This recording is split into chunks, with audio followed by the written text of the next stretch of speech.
On the morning of February 28, 2005, a 64-year-old man named Michael Lefkow limped down the stairs inside of his home in Chicago, Illinois. He'd injured his Achilles tendon playing tennis the week before, so now he had a cast on his leg, and he had to get around on crutches.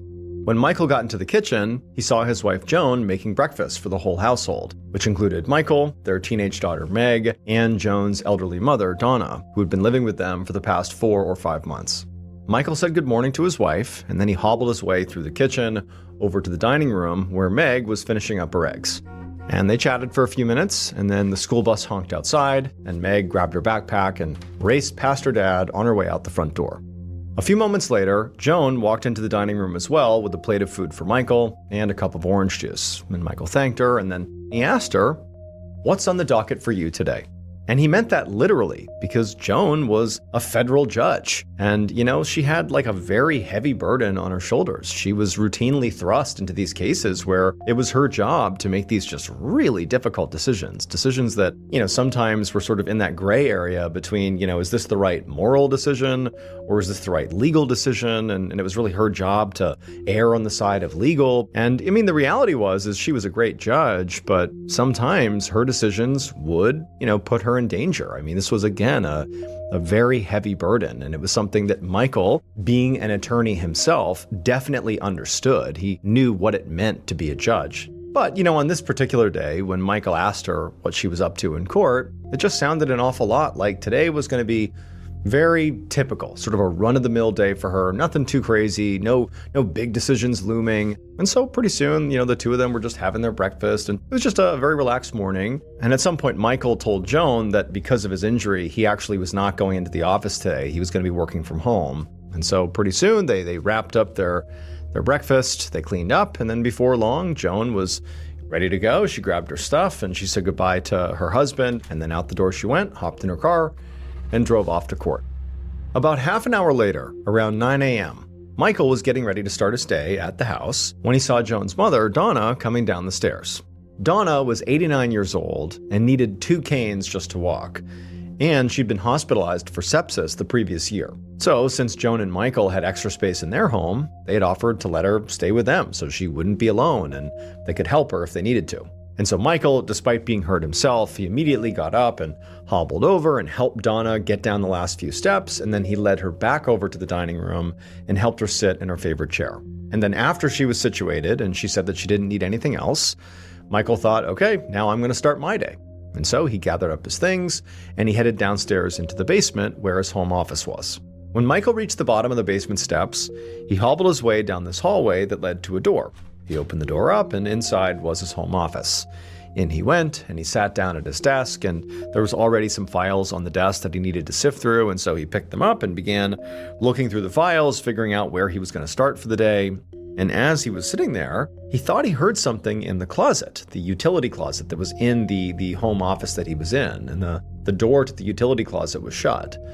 And he just sat there and he listened, and again, he heard what sounded like rustling or something inside of this closet. And so he thought, maybe it's the furnace that's, working extra hard right now. Maybe it's making some weird sounds or something. But, for whatever reason, he's thinking there's something happening in this closet. I want to see what it is. And so he gets up and he hobbles his way over to the closet. And then right as he's hearing more rustling inside, he turns the doorknob and he opens up this closet.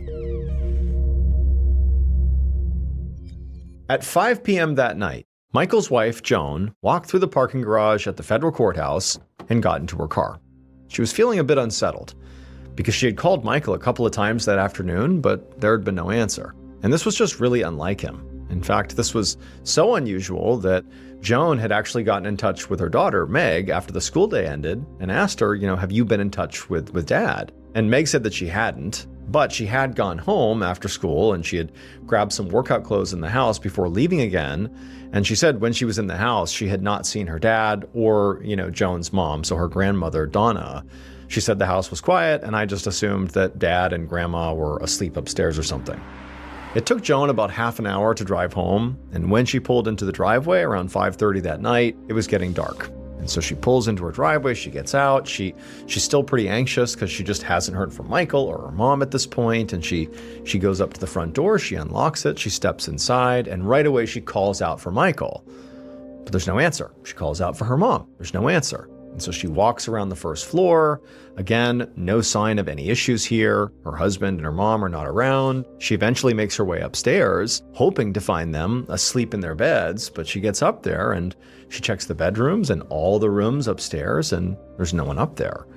And so the only place left to look in the house was the basement. But at this hour, it just made no sense that Michael or her mom would be in the basement. And so eventually, even though she felt really uneasy, she went back to the first floor. She went to the doorway that led down to the stairs into the basement, and she took a deep breath. She turned on the lights inside of the stairwell down to the basement, and she called out for Michael and her mom, but still no answer.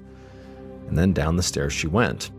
When she got to the base of the stairs, she looked down that hallway that led to Michael's office. And she saw, first, there was nothing. She didn't see anything. But on the floor, right outside of Michael's office, she saw what looked like blood on the ground. And so at this point, she panicked. She ran down the hallway. She's screaming for Michael. She grabs the door handle. She opens it up. And it's like everything she saw in there was so shocking. It was like her brain couldn't process it. And she just shut the door right away. Like she couldn't handle what she had just seen. And then a moment later, she had bolted back upstairs and called 911. In the late evening of February 28, 2005, Special Agent Douglas Seacombe of the Chicago FBI office ducked under the crime scene tape around the Lefkow family's home. So about 30 minutes earlier, the 911 call had come out of this home from Joan about what appeared to be a murder at this address. And since the caller, Joan, had identified herself as a federal judge, the Chicago police had immediately called the FBI to take part in this investigation. And so now, Special Agent Seacombe flashed his badge to one of the uniformed officers who was standing outside right near the edge of the crime scene tape, and he asked them, "Where is Judge Joan Lefkow?" And the officer said that Judge Joan, along with her daughters, so not just Meg, her teenage daughter, but also Joan's 3 adult daughters who no longer lived at home, they had all been taken together to a safe house by the U.S. Marshals. And so Seacombe, after hearing this, stepped inside the house, and he found a whole bunch of forensic teams already hard at work sweeping every room for evidence. And as he walked through the living room and the kitchen on the main floor, he didn't see any signs of blood or a struggle of any kind, and he also saw that, TV and other expensive-looking electronics were still in place, and so he didn't think this was a robbery gone wrong. Seacombe eventually found his way to the stairs that led down into the basement, and so down he went, and he found there were a few officers and a crime scene photographer that were down there gathered around a door that was at the end of the hallway. And so Seacombe made his way down the hallway, he pushed past the group of people, and there, inside of this home office, he saw 2 dead bodies. There was a man who was lying face down, and then right next to him was also an elderly woman who was lying face up, and there was just a big pool of blood underneath both of them. Seacombe immediately noticed that both the victims had fairly obvious gunshot wounds to their heads. And then when he knelt down to get a better look, he also found shell casings scattered around on the floor. So he figured that very likely these 2 clearly have been shot, but more specifically, they've been shot and killed in this room. On the other side of this office, Seacombe saw there was a closet and its doors were open, and it appeared to be a utility closet. And so Seacombe, he walked over and he stepped inside, and inside of it was this big furnace, and then next to it on the ground, he found there was a 12-pack of beer bottles, except one of the bottles was missing. And so Seacombe looked around inside the closet, he didn't see the 12th bottle, and then he turned around and looked back into the office. And as he's looking back into the office, he notices there's this window high up inside of the office. And it actually was out to the ground floor, because this is a basement, right? This is a window that leads to the first floor of the house, if you will. And there's like a cutout inside of the office, like a windowsill, almost like a ledge that is part of this window, right? So you could actually place things on this windowsill if you wanted to. And he looked up into this window and he saw there was a single beer bottle sitting on that windowsill, on that ledge. And also he saw the window itself was shattered. And so right away, Seacombe's thinking like, okay, did the killer leave behind this beer? And if so, why? Like, is this a message? Are they leaving the bottle here on purpose for us to find it? Or is this a mistake? And so Seacombe, he called for a forensics officer to come over and bag this additional bottle, the 12th bottle, and swab it for DNA and fingerprints in case, this was left by the killer. And so the forensics officer, he placed this bottle inside of a plastic bag, And then he asked Seacom to leave the office and head upstairs for a minute so that he and his team could spray the entire basement with a chemical called leucocrystal violet, which can illuminate traces of blood that are not necessarily visible to the naked eye. And so as Seacom left the office and began making his way upstairs, he began thinking about what he had just learned. So you have a broken window leading into the home office where it appears the shooting took place.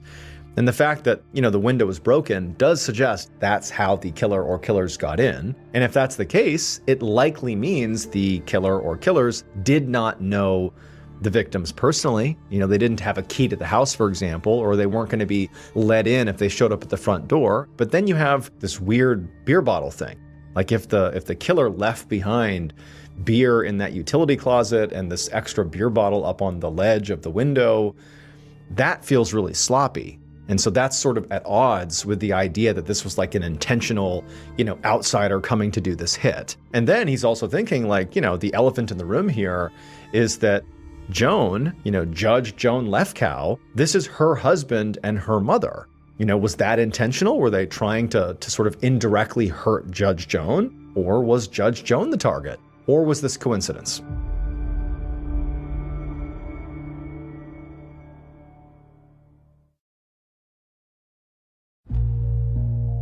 An hour later, while forensics teams were still searching the crime scene, Seacom went out to canvass the neighborhood.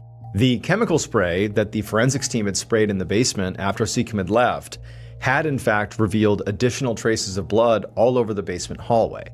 So it looked like at least one of the victims had actually been shot in the hallway and then moved into the office. And then the killer apparently had cleaned the hallway afterwards, but obviously this chemical had still revealed the blood traces. And so Seacom thought to himself that if the killer or killers stuck around to clean up after themselves, it suggests that they went into this home with the intention of committing murder. It was just a matter of why.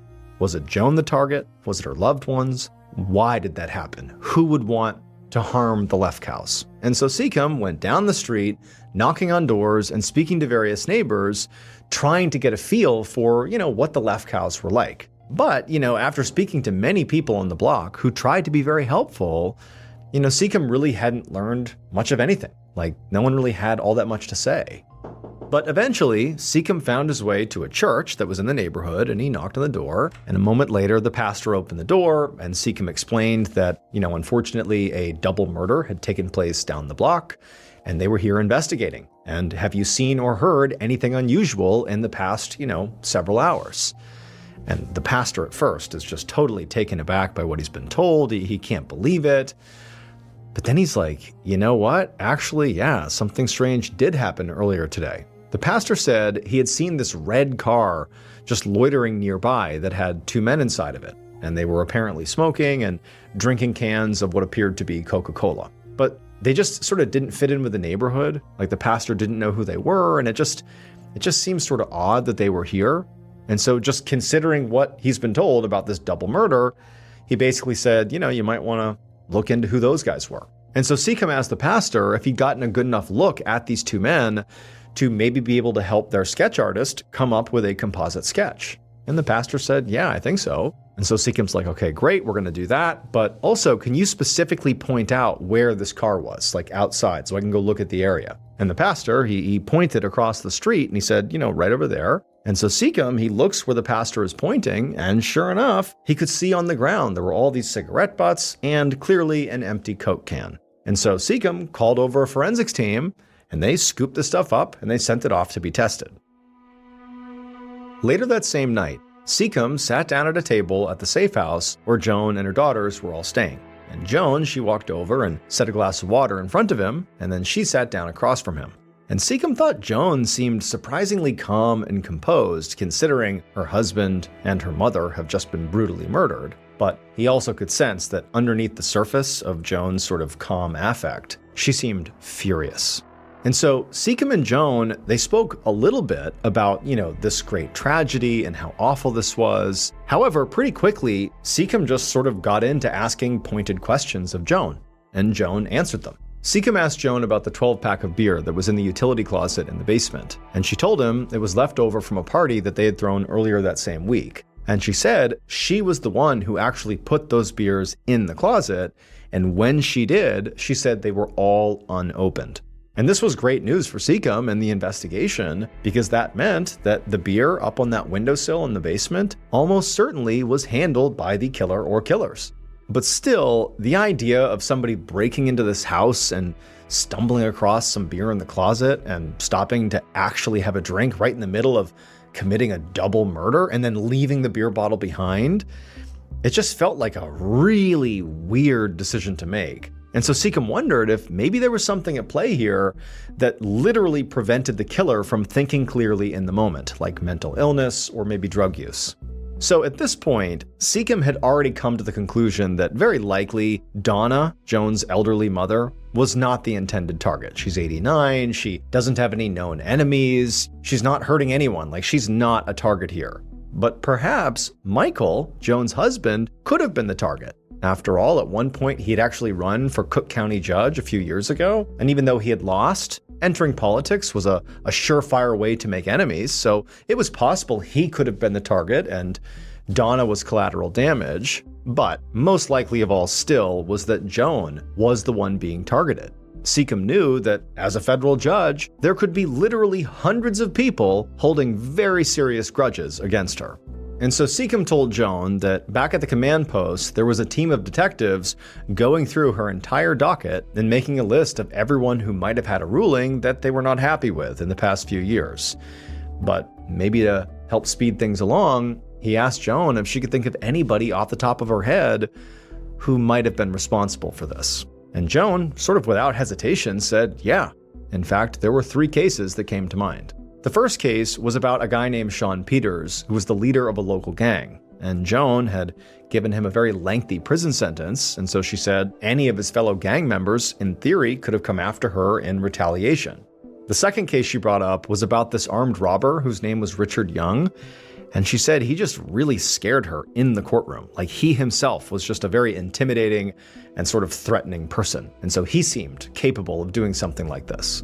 And she said the third case was about Matthew Hale. And before she even got into the explanation, Seacom recognized the name.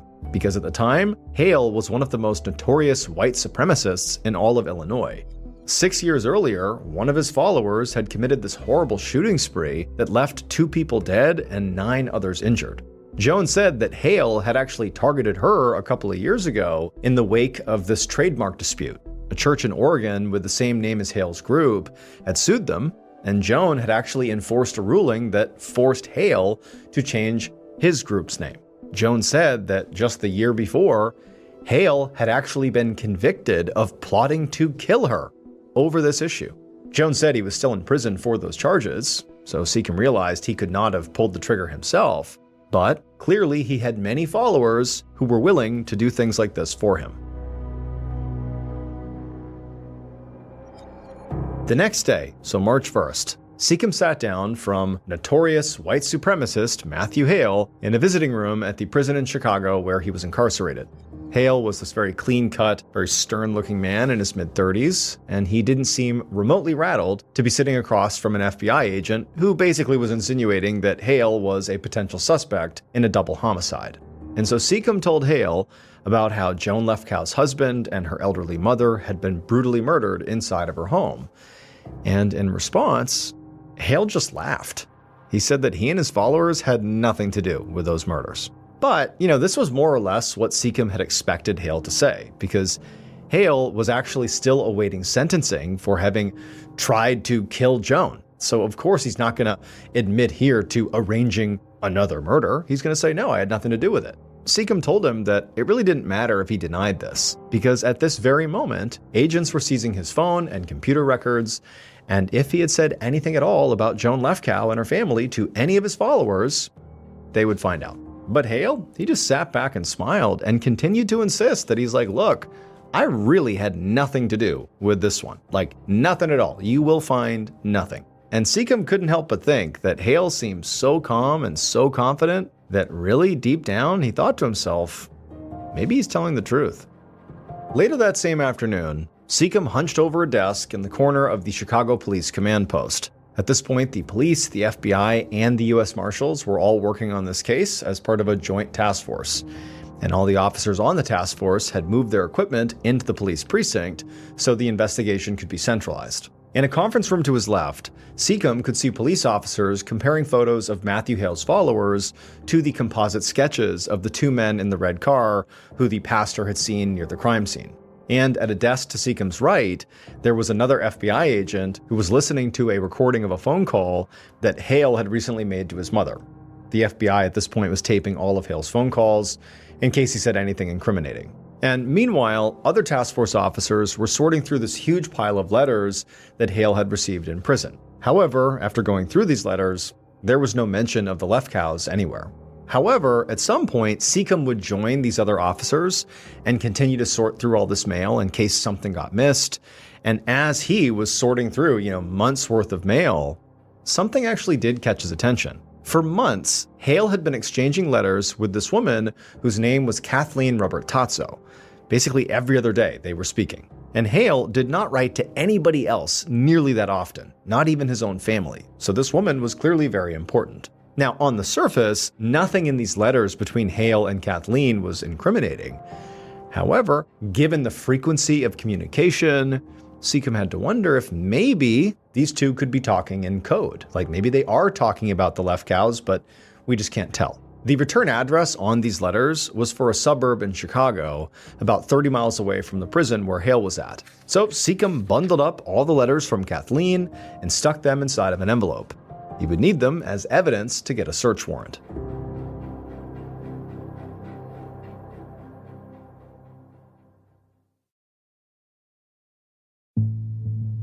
The next evening, March 2nd, 2005, Special Agent Douglas Seacom led a team of FBI agents up the driveway of a suburban home just outside of Chicago. And as they made their way up the driveway, they saw the car, parked there, was red, just like the car the pastor had seen outside the church that had been loitering near where Michael and Donna had been killed. Seacom made his way up to the front door and he knocked. And then a moment later, a woman answered, and he said, "Are you Kathleen Robertazzo?" And she said, "Yes." And he said, "Okay." And he held up a search warrant and he said, "We're here to search your house."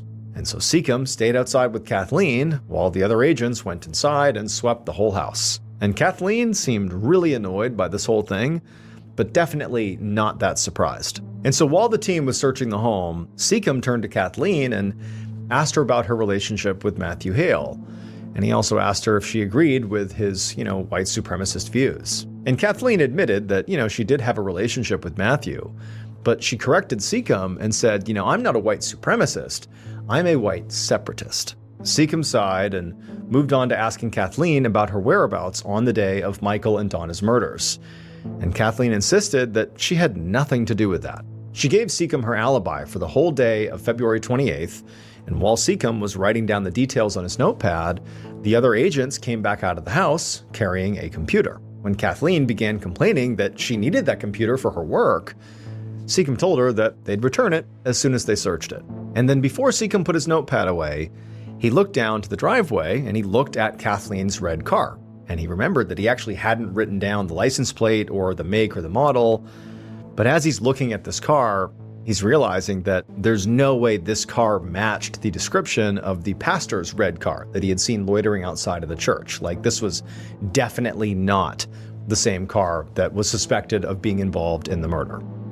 2 days later, on the evening of Friday, March 4th, so now 4 days after Michael and Donna were killed, Special Agent Seacom carried a cup of coffee into a meeting room with the other officers on the task force, and he looked around the room and everybody just looked completely exhausted. It would turn out Kathleen's alibi had checked out, and her red car was definitely not the red car that had been spotted by the pastor, and there had been nothing on her computer that they had taken to search. So basically, she was cleared. And so Seacom and his fellow FBI agents, over the past couple of days, this is right after Kathleen was cleared, they had gone ahead and expanded their search and began interviewing more and more of Matthew Hale's followers. And a lot of them were very confrontational, and at least 3 people were detained for starting fights with the investigators. But one by one, their alibis began to check out, and so none of them were tied to Michael and Donna's murders, at least not yet.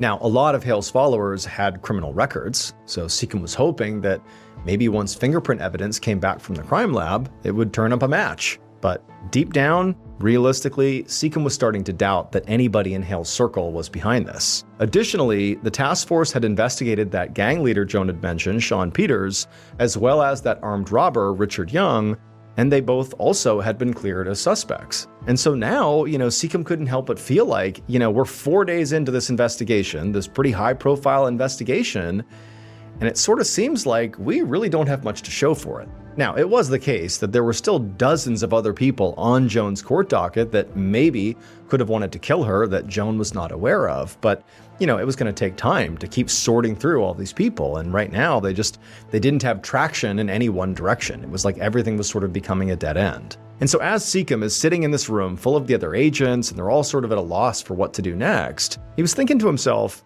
is it possible that we've all just sort of wrongfully jumped to conclusions? We all basically assumed that this attack was, targeted at Joan. But Seacom's thinking to himself, he couldn't remember any other case where a judge's family was killed and not the judge themselves.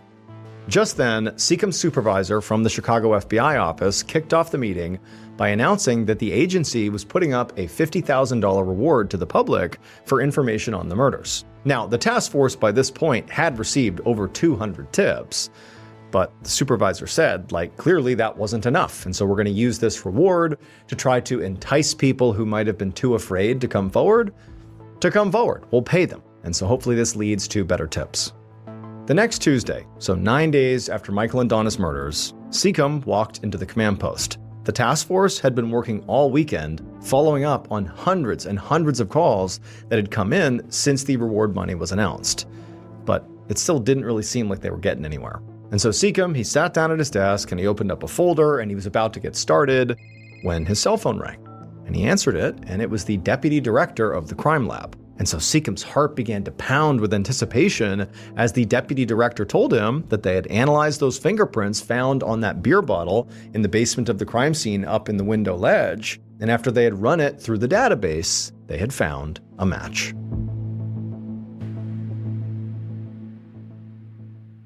Based on forensic evidence and a confession from the killer, this is what police believe happened to Michael Lefkow and Donna Humphrey on February 28, 2005.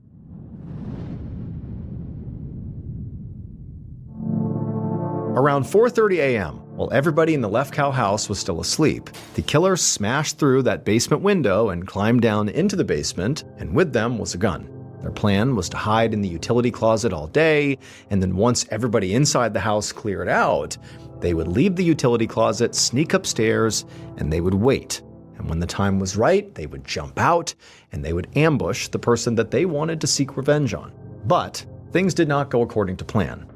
Around 9 a.m., the killer was still in the closet when they heard footsteps coming downstairs, coming down the hallway and into the office where they were, and then they heard the sound of somebody sitting in that desk chair and papers shuffling around, and then a moment later, they heard the sound of footsteps as somebody approached the closet. And then before long, the closet doors opened and there was this man standing there looking really surprised. He was on crutches and he's looking at the killer. And the killer just panicked and they raised their gun and they shot this man point blank in the head. And he crumpled to the ground and the killer's looking down and there's just blood going everywhere. And they're like, I can't believe what I've done.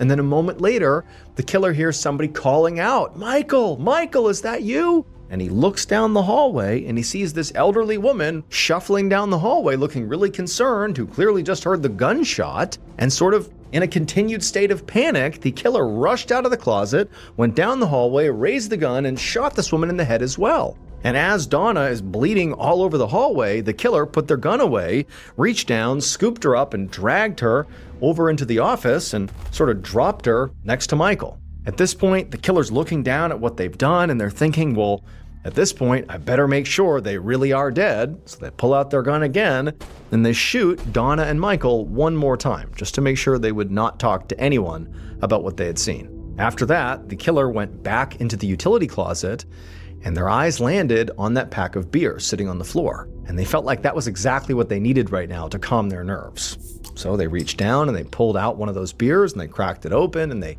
took a sip while they thought about what their next move was going to be. And so as the killer is drinking this beer, they're thinking to themselves, well, I've just killed 2 people that I did not intend to kill. Those were not my targets. And so they felt kind of bad, like 2 basically innocent people had been murdered here. And so it made the killer think, like, should I still stick around and wait for my intended target? And eventually they decided, you know what, I need to change my plan. And so the killer, they set their beer bottle down on the windowsill. Then they went and found a sponge and some bleach, and they began to try to clean up all the blood in the hallway.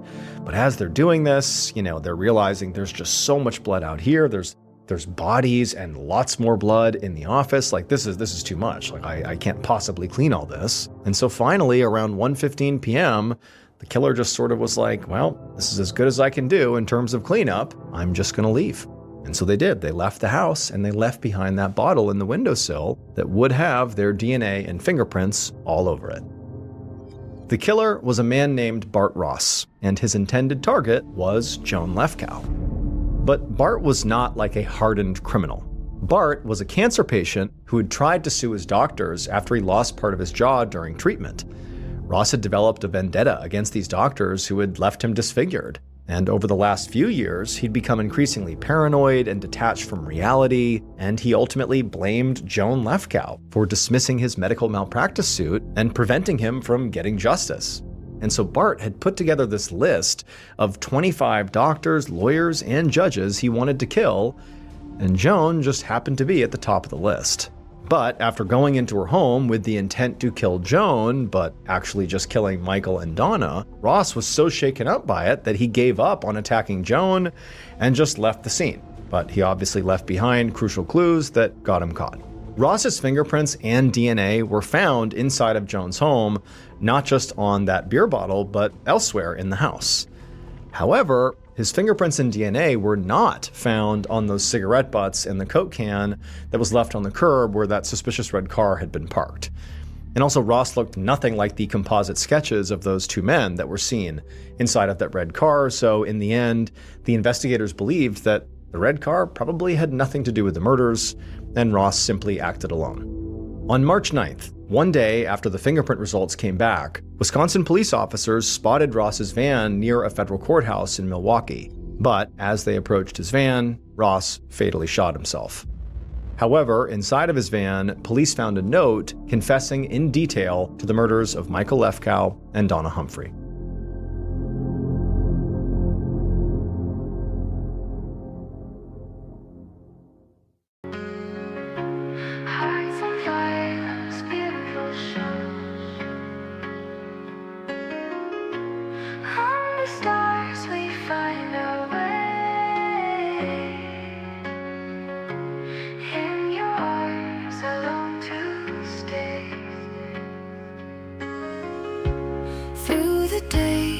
Dream so high,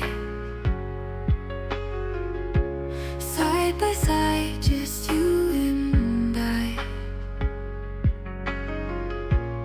Every moment feels so right. Lost your magic in the light.